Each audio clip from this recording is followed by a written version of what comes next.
Hey guys, and welcome back to this channel. In this video, I'll be showing you guys how you can claim the Dress to Impress doll codes. So it's not available yet where I live. Hopefully they'll release the dolls where I live, but they haven't yet. So I'm just going to show you guys where you can claim it. As you can see, I am dressing as one of the dolls that they have in their collection. Super cute. To redeem the code you have, it is like only a one-time like code for every person who buys it, so it's going to always be different.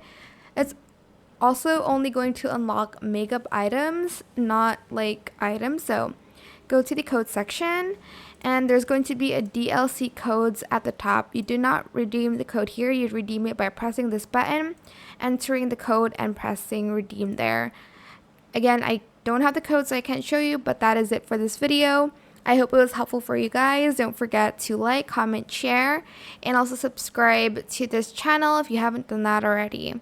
If you have any more questions about this video, just leave it in the comment section down below. I will try my best to answer them all for you guys. And if you found this video helpful, please click the thanks button as well. That is it for this video. Thank you so much for watching. Bye!